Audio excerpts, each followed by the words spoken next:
마치고 어디로 가죠? 아덴, 아덴으로 갔다. 아덴은 오늘날 아테네입니다.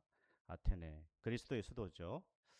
이 아덴에서 바울은 실라와 디모데가 오기를 기다리고 있습니다.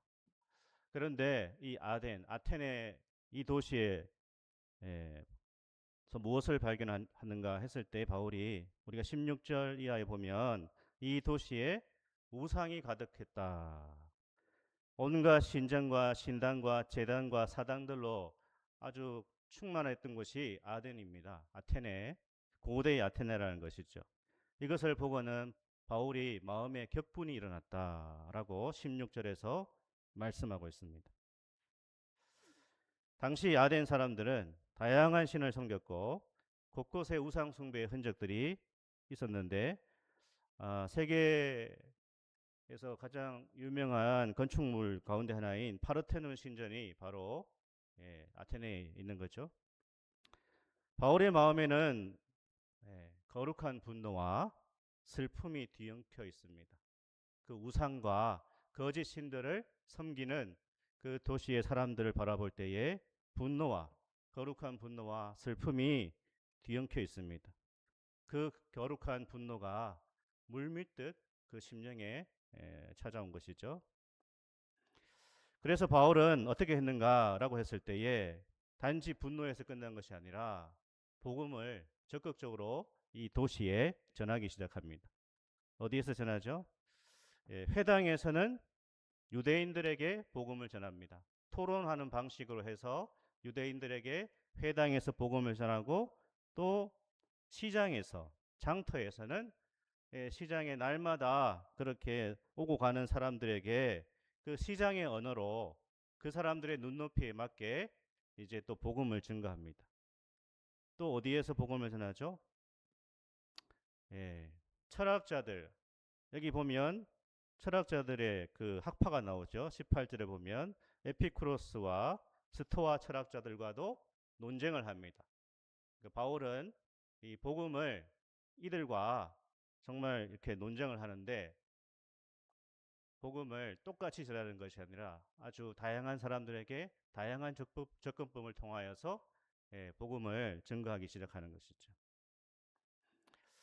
오늘 우리는 세상을 살아갈 때에 믿지 않는 불신 세계와 불신자들을 바라볼 때에 단지 그들을 정죄하거나 참 비판하는 것이 아니라 적극적으로 세상에 복음을 전하는 삶을 살아야 될 줄 믿습니다. 아멘. 이 복음을 대적하는 사람들을 우리가 미워하기보다는 오늘 바울과 같이 적극적으로 어떻게 사람들을 찾아가서 다양한 사람들에게 복음의 눈높이를 맞춰서 그들을 복음으로 섬길 것인가, 이러한 뜨거운 마음이 우리에게 회복되어야 된다라는 것이죠.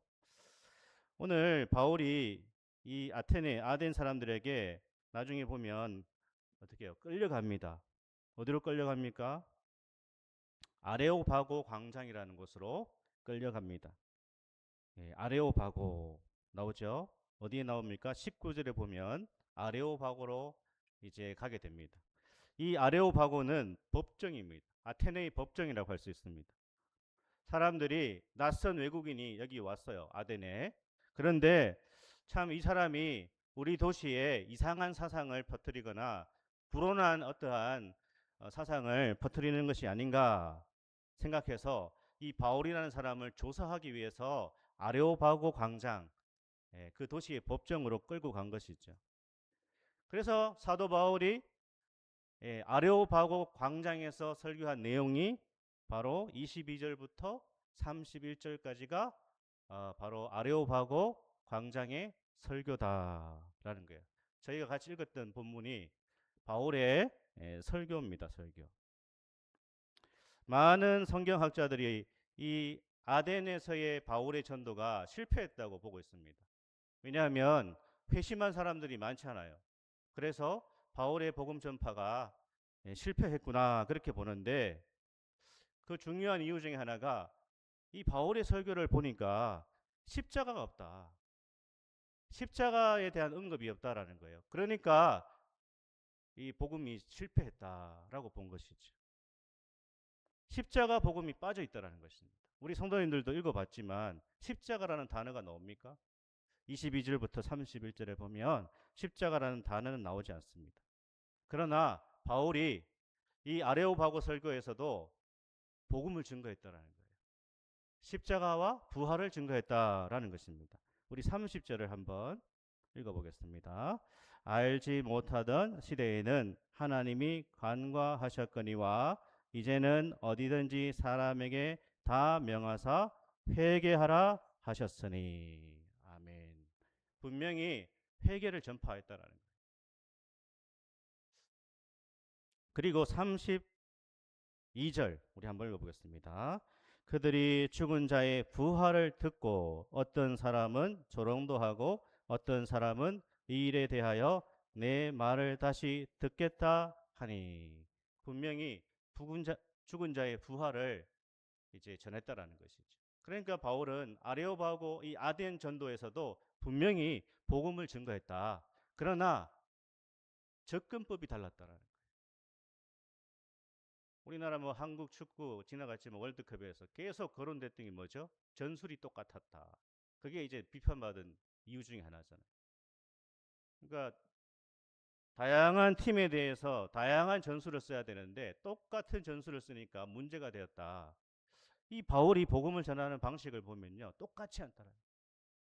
유대인들에게 전하는 방식과 헬라인들에게 전하는 방식과 시장에서 살아가는 평범한 사람들에게 전하는 방식과 그리고 철학자들과 같이 이 지성인들에게 접근하는 방식이 달랐다라는 것을 우리가 볼 수 있습니다.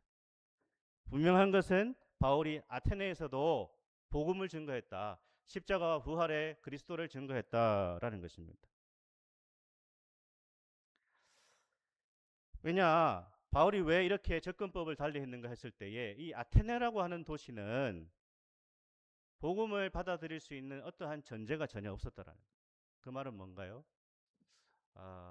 구약에 대해서, 구약 성경에 대해서 전혀 알지 못하는 사람들로 가득 차 있는 도시이기 때문에 바울이 그렇게 전도법을 좀 다르게 가져갔다라는 것인데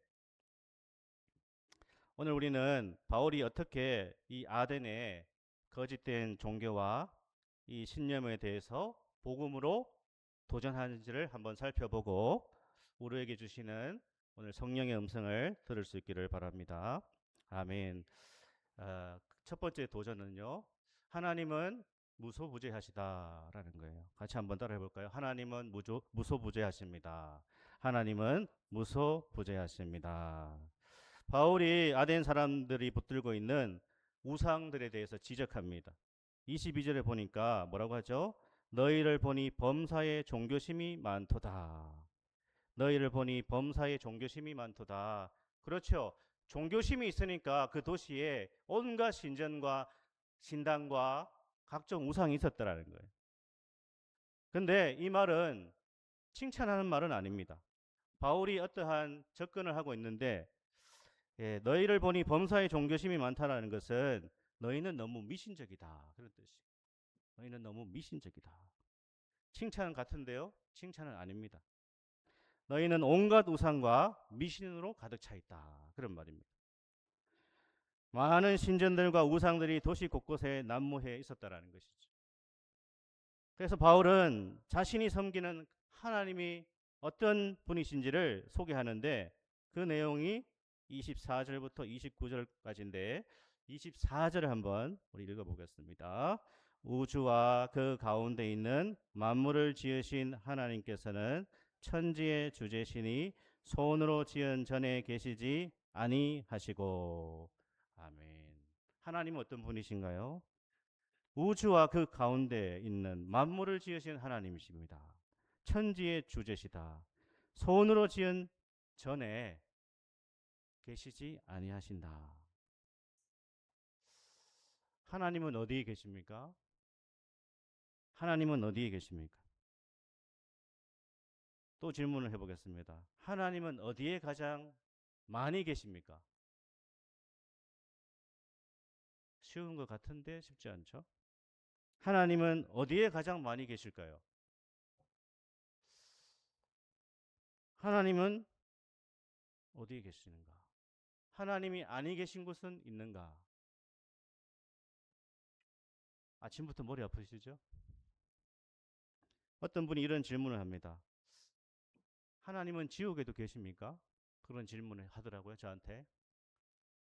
여러분이 속으로 한번 대답해 보십시오. 하나님은 지옥에도 계시는가? 뭐라고 대답하시겠어요? 누가 하나님은 온 세계에 계신다는데 하나님은 그러면 지옥에도 계시는가? 하나님은 지옥에 계실까요? 안 계실까요? 잘못 말하면 이단됩니다.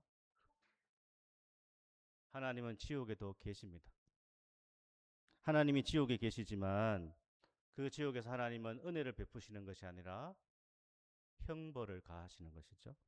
벌을 주시는 것입니다. 어린아이가 묻습니다. 하나님은 핫초코 아래도 계시나요? 하나님은 이 물 안에도 계시나요?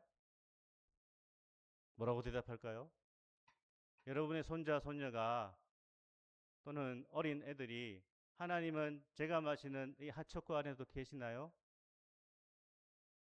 물어본다면 뭐라고 대답하실까요?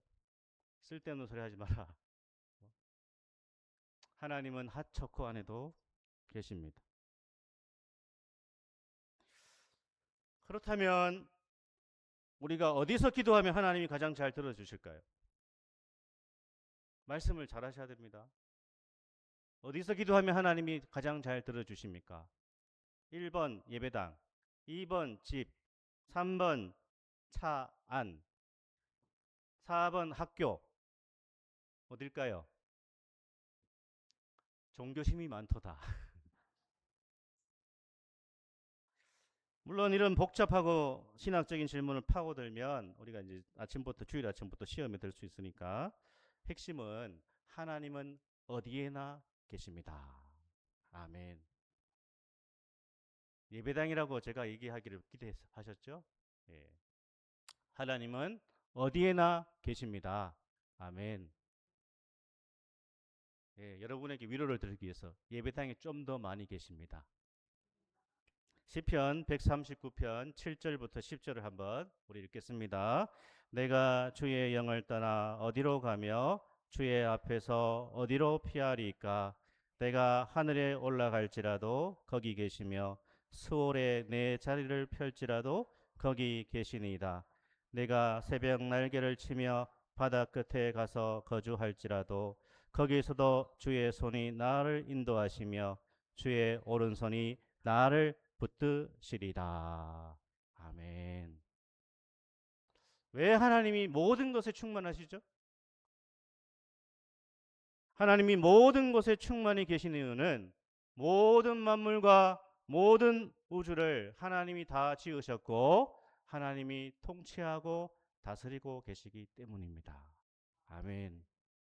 하나님께서 모든 것을 다 돌보고 계십니다.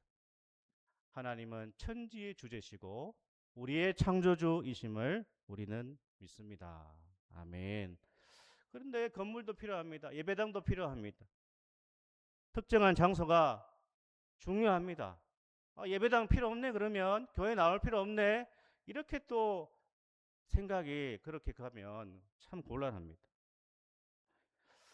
그러나 여기에서 핵심은 뭔가 하면 하나님이 온 세계에 충만하시다라는 것은 우리의 신앙이 건물 안에 갇혀 있으면 안 된다는 뜻이에요. 우리의 신앙이라는 것이 예배당이라는 특정한 공간에만 머물러 있으면 안 된다. 그런 뜻입니다. 그런 뜻이에요.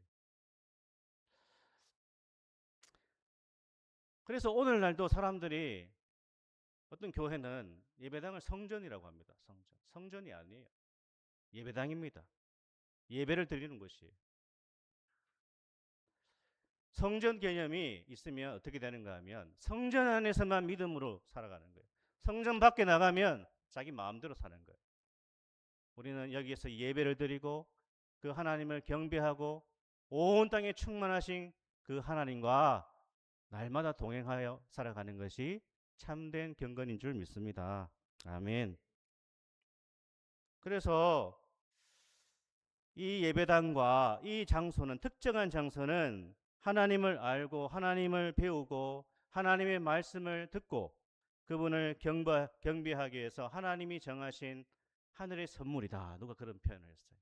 그러니까 이 교회와 예배당과 우리의 신자들의 모임은 하나님께서 우리의 경건과 우리의 신앙을 위하여서 우리에게 베푸신 하늘의 선물이다. 그렇게 했습니다. 하늘의 징검다리다. 하나님께로 나아갈 수 있는 징검다리 역할을 교회가 하는 것이고 예배당이 하는 것이고 신자들의 모임이 하는 것이다 라는 것입니다. 그래서 제가 이 부분을 우리 장 칼뱅이 쓴 기독교 강요를 찾아보니까 이런 내용이 있습니다. 칼뱅의 기독교 강요에 보면요, 거기 한번 넘겨보시면 이런 게 있습니다. 예배 장소나 시간 같은 것들은 교회의 평안과 질서를 유지하기 위해 정해진 아디아포라. 뭐라는 거예요? 지역적이고 자유로운 문제다. 뭐가요? 뭐가요? 장소와 시간.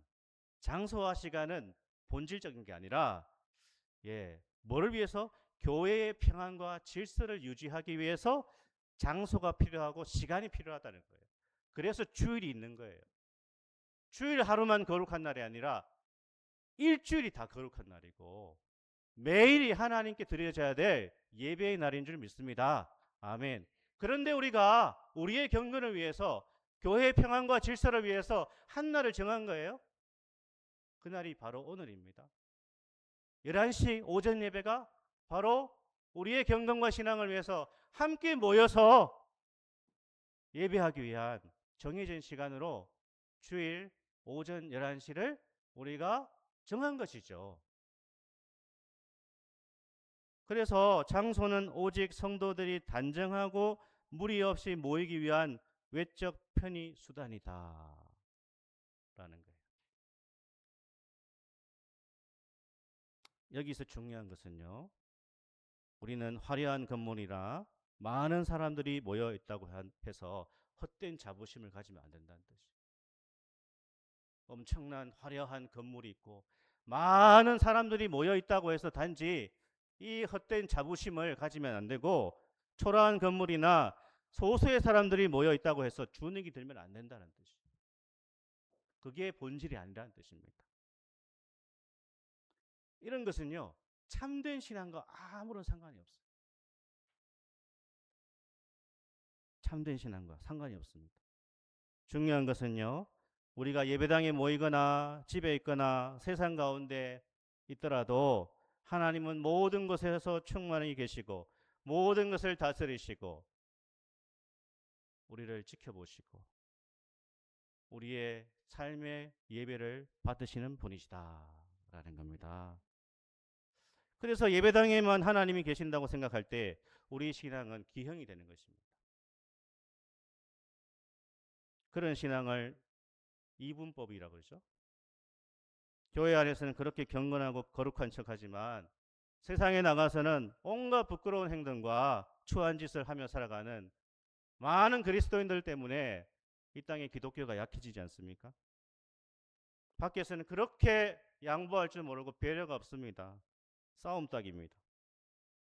10원짜리 하나도 손해보지 않으려고 하는 지독한 사람, 양심을 속이는 사람, 그런데 교회에 와서는 가장 경건한 사람이라는 그러한 모습이라면 그 신앙은 문제가 많습니다. 이런 신앙을 경계해야 된다. 천지의 주제시요 모든 것에 충만히 계신 하나님을 믿고 섬기는 것은 아테네에서 섬기는 그 신당 안에 갇혀있는 거짓 우상과 거짓 신들을 섬기는 그러한 신과는 비교할 수가 없다라는 것을 사도 바울이 지금 전하고 있는 것이죠. 우리의 삶이 이렇게 이분법적으로 가면요, 오늘 바울이 만난 아덴에서의 사람들처럼 정말 참되신 하나님을 우상으로 취급하는 것이다. 하나님은 만물의 창조주시고 하늘과 땅의 주인이시고 온 땅에 충만하십니다. 아멘.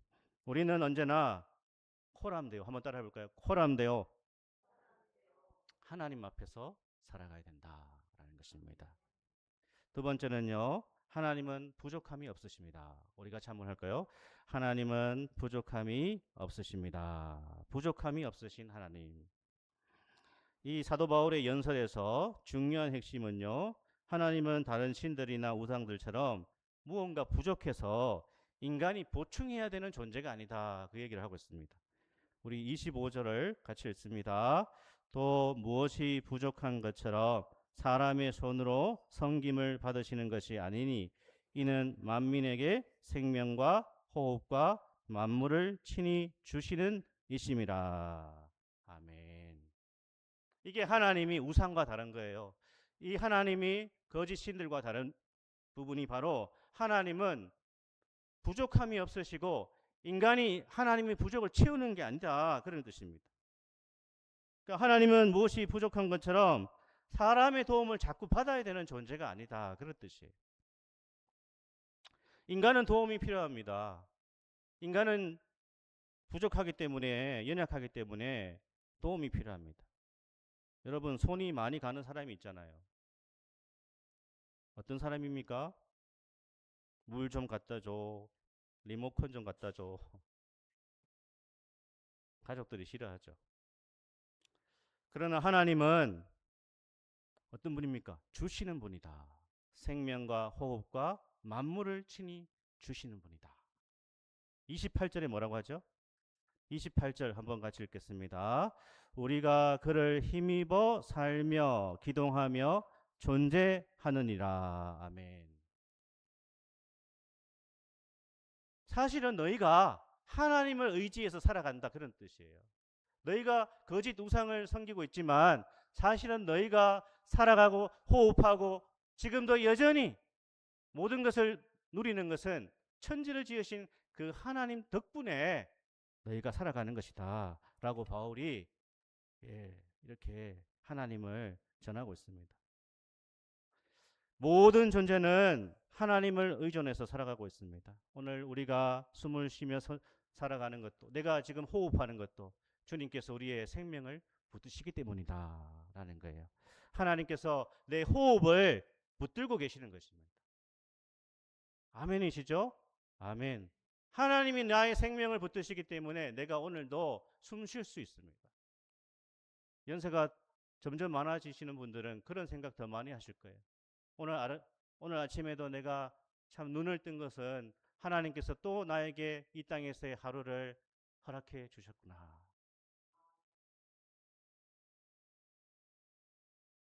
우리의 기도를 들으시고 우리의 눈물과 고통을 아시고 우리의 삶을 인도하시는 좋으신 하나님의 그 은혜 덕에 저와 여러분이 살아가는 줄 믿습니다. 아멘. 우리 한번 축복할까요? 하나님 덕분에 삽니다. 하나님 덕분에 삽니다. 하나님 덕분에 삽니다. 정말 그래요. 정말 그렇게 믿어야 돼. 하나님 덕분에 제가 살아갑니다. 이 말씀을 통해서 아덴의 이 종교에 대해서 우상과 거짓신들에 대해서 일침을 가하고 있습니다. 이방의 신들은요, 자꾸 뭘 갖다 바치래요. 그렇죠. 이방의 우상들은 자꾸 뭘 갖다 바치라고 합니다. 뭘 자꾸 갖다 바치라고 하는 종교는 참된 종교일 수가 없어요. 그런데 사람들이 이 이상한 종교와 이 교주의 말을 듣고는 그렇게 갖다 바칩니다. 전 재산을 갖다 바쳐라. 네 몸까지 바쳐라. 다 거짓 종교입니다. 타락한 종교입니다. 하나님은 갖다 바쳐라, 갖다 바쳐라 하시는 분이 아니라 우리에게 주시는 분이십니다. 모든 생명과 호흡뿐 아니라 자신의 아들까지도 우리를 위해서 내어주신 좋으신 하나님이십니다. 아멘. 그러면 우리가 하나님께 드리는 헌신은 뭔가요?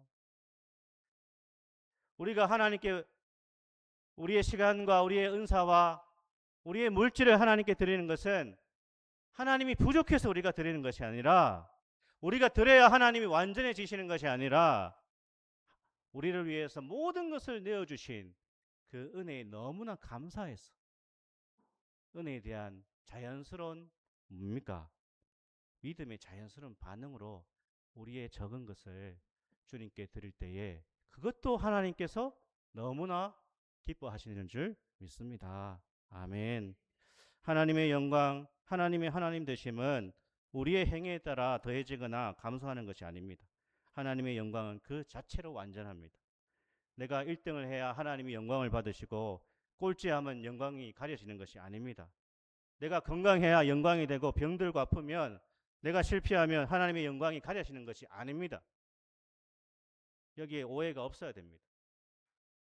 우리는 이런 말을 한 번씩 하죠. 내 사는 모습이 이래서 하나님 영광 가립니다. 사는 모습이 어떠세요?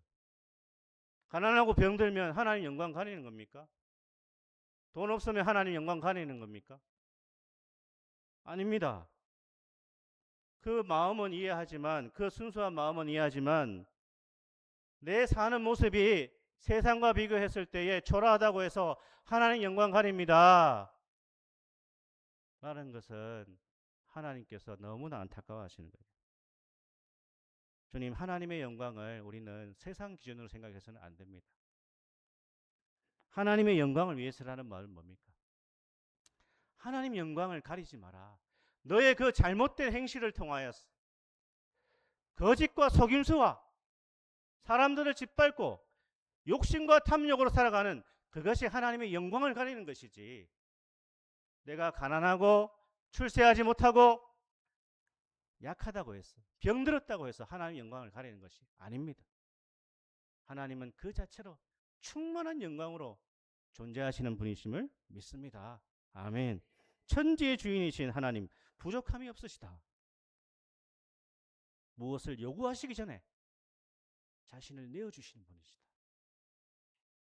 우리가 이 하나님을 안다면요, 사람들을 대할 때도 사람들을 조건 없이 대해야 돼요. 그것이 복음이에요. 그것이 복음. 사람들을 조건 없이 대하는 것이 교회의 교회됨이다.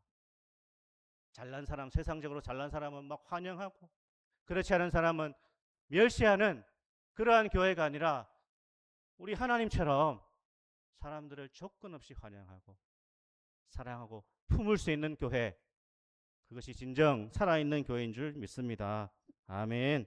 세 번째는요, 참된 회개입니다. 참된 회개.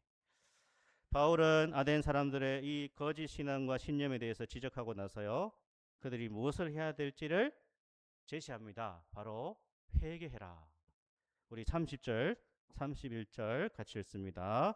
알지 못하던 시대에는 하나님이 간과하셨거니와 이제는 어디든지 사람에게 다 명하사 회개하라 하셨으니 이는 정하신 사람으로 하여금 천하를 공의로 심판한 날을 작정하시고 이에 그를 죽은 자 가운데서 다시 살리신 것으로 모든 사람에게 믿을 만한 증거를 주셨음이니라 하니라.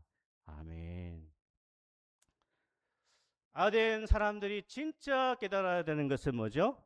바로 알지 못하던 시대에는, 복음을 알지 못하던 시대에는, 예수 그리스도에 대해서 알지 못하던 시대에는 하나님이 간과하셨지만 이제는 어디든지 사람에게 다 명하사 회개하라 하셨다. 이제 그 헛된 우상과 거짓 신들을 버리고 살아계시고 참되신 하나님, 십자가 부활이신 예수 그리스도께로 돌아오라 라고 명하셨다 라고 하면서 분명하게 복음을 제시하고 있습니다. 이제는 그렇게 살아서는 안 된다는 뜻이에요. 이제는 계속 우상을 숭배하면서 거짓 신들을 따라서는 안 된다는 뜻입니다. 이제는 참되게 회개해야 된다. 왜 회개해야 되는가? 창조주 하나님이 정하신 심판의 날이 분명히 있다. 하나님이 정하신 심판날이 다가오고 있다. 그 확실한 증거는 바로 죽었다가 다시 살아나 심판주가 되시는 예수 그리스도가 계시기 때문이다 라는 것입니다. 사랑하는 여러분, 바울은 아테네에서도 분명하게 복음을 전했습니다. 그들의 눈높이에 맞게 복음을 증거했습니다. 그런데 진짜 문제는 무엇이었는가? 바울의 이 설교를 듣고 이 아덴 사람들의 반응이 무엇이었는가? 그들의 마음을 21절이 이렇게 표현하고 있습니다. 자, 21절 같이 읽습니다. 모든 아덴 사람과 거기서 나그네 된 외국인들이 가장 새로운 것을 말하고 듣는 것 외에는 달리 시간을 쓰지 않음이더라. 안타까운 거죠. 이 아테네 사람들은 계속 새로운 것, 새로운 사상, 새로운 철학 이런 것은 받아들였는데 다른 것은 관심이 없었다는 거예요. 복음에 대해서 전혀 관심이 없었다는 거예요. 하나님의 진리의 말씀에 대해서는 전혀 관심이 없었다는 거예요. 진리가 아니라 복음이 아니라 자신들의 그 지적인 호기심을 만족시켜줄 뭔가 새로운 것 그런 것만 찾았다는 거예요. 교회에 나오지만 말씀을 듣고 깨닫는 것이 아니라 교회에 나와서 교양을 듣기를 원한다는 거예요. 복음과 상관이 없는 것이죠. 뭔가 더 고상한 어떤 것을 그냥 추구했다는 것입니다. 이러한 마음의 회개가 일어날 수 없다. 정말 우리에게 필요한 것은 무엇인가? 오늘 주일 아침에 주님이 말씀하십니다. 정말 우리에게 필요한 것은 단지 교회 생활에 익숙한 것이 아니다. 얼마나 내가 예배당에 발을 딛고 있는가 그게 중요한 것이 아니다. 가장 중요한 것은 하나님 앞에 살아있는 나 자신. 하나님 앞에 서 있는 나 자신. 하나님과 1대1로 서 있는 나 자신. 그것이 가장 중요하다는 거예요. 이것이 가장 중요한 겁니다. 온갖 활동을 하지만 내가 하나님 앞에 1대1로 서 있는가? 말씀 앞에 나를 비추고 나의 영혼과 내면을 들여다보는 순간이 나에게 있는가? 때로는 그 하나님 앞에서 하나님이 주시는 말할 수 없는 평강과 말할 수 없는 기쁨을 내가 누리고 있는가? 때로는 하나님 앞에서 두렵고 떨림으로 서 있는가? 내 영원한 운명과 온 세상의 심판주가 되시고 다시 오실 그분 앞에서 그분의 엄위하신 말씀 앞에서 때로는 내가 두렵고 떨리는 마음이 있는가? 이것이 가장 중요한 겁니다. 그것이 있어야 우리의 마음이 새로워질 수 있는 거예요. 그것이 없으면 다 헛된 겁니다. 아덴 사람들은요, 알지 못하는 신을 섬겼다고 합니다. 알지 못하는 신. 우리는 아는 신, 하나님을 섬기고 있습니다. 여러분, 알지 못하는 신을 섬기는 것은 이런 겁니다.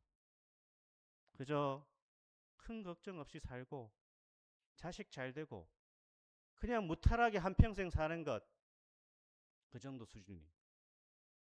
아니면 어떤 사람들처럼 한평생 살면서 사람들 돕고, 봉사하고, 참 가치 있는 삶을 사는 것. 어쩌면 알지 못하는 신에게 자신을 드리는지도 모르겠습니다. 물론 이런 삶도 무가치한 건 아닙니다. 하지만 정말 가장 높은 차원의 삶은 무엇인가?